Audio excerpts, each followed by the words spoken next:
Hey everybody, welcome back to the Haven Family Farm. Thank you for joining me for today's video. Before we get into the regular video for today, I just want to take a moment to discuss a couple things real quick. The first thing is the bad storms that have gone through the country. We just ask that you pray for those folks.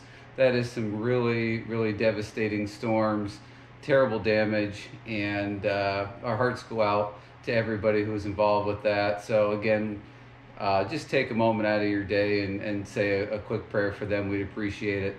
The second thing to discuss is the previous video I made, the parody video. We have decided that we would like to donate all the proceeds from that video to a charity for farmers. Now, we are open to suggestions. I was kind of looking at a couple out there that help veterans, military veterans, get into farming, but I'm open to other suggestions, things for young farmers starting out, any kind of suggestions for ag-related charities, legitimate ones. Please leave in the comment section down below, and that will help us decide where to send that money. Now, because that video is not going to generate much money at all, people seem to think that small channels make a ton of money, and we don't. But since that video is not going to make a lot of money, we are going to match whatever that video makes. So if it makes $50, we're going to match it. We'll donate $100 or whatever the amount may be. We'll show you that in a future video. So at the end of the month, we'll take a look and see what the income that was generated from the video, and we'll probably take the video down because at that point, the situation isn't relevant anymore and nobody's even going to remember what happened. So getting into today's video, we're going to discuss the nutrients in spent mushroom compost.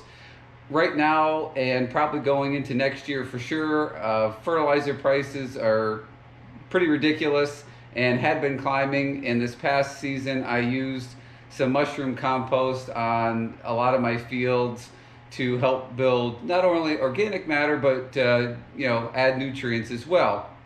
I did have that compost tested before I spread it, and that's what this video is going to be about. It's very important to know, even with manure and things, to know exactly the nutrients that you're putting down on the field, if you need to supplement those, if you're putting too much of something. So it's important to know those things when you're planting any type of garden or crop. So that's what today's video is going to be about.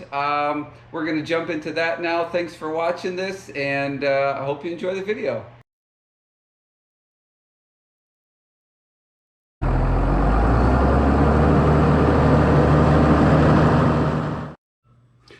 Well, hey everybody, welcome back to the Haven Family Farm. Today we're going to talk about, as you can see on your screen, that is my compost analysis report for the spent mushroom compost that I sent in. It's been a little while, been meaning to make this video for quite some time. I thought it was kind of interesting information, and I just wanted to pass it along in case anybody else was interested as well. So let's get right into it here. So this was dry compost that was delivered to me from a mushroom barn. So the starting on the first line there, the pH is 7.5. That's a great range for most crops. When we look at the next line down, the salts, for most applications, the amount of salt that is in the compost will be fine. But if you put it down too heavy in a garden area, you could end up with your salt content a little bit high. They kind of recommend about an inch of compost, like an inch thick application to a garden is plenty. That's fine. We don't need to worry about solids, moisture. Organic matter is 45%. So to me, that's great. I don't know what actual manure, you guys that have dairy farms and beefers with the pen pack and stuff like that, I don't know how this will compare to that. For me, we don't produce enough manure and compost here to take care of all of our fields.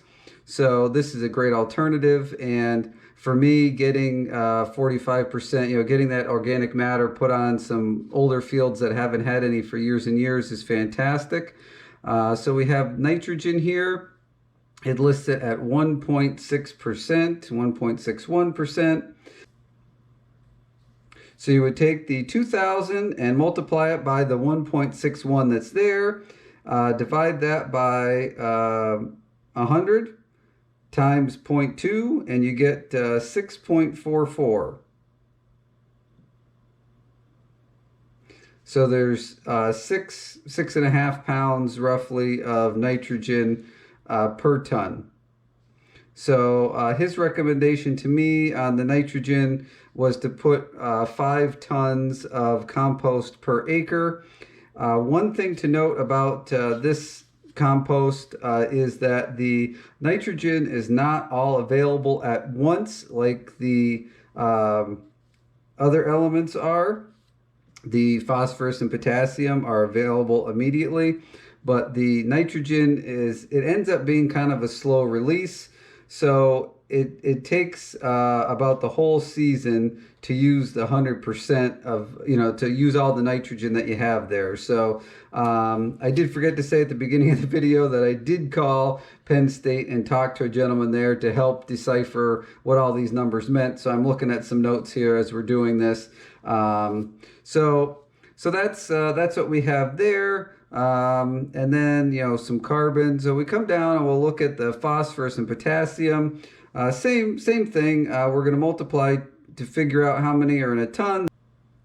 So after doing that formula, we are going to get 22 pounds of phosphorus per ton and 13.8 pounds of potassium per ton. So that's not bad, and those will be available right away.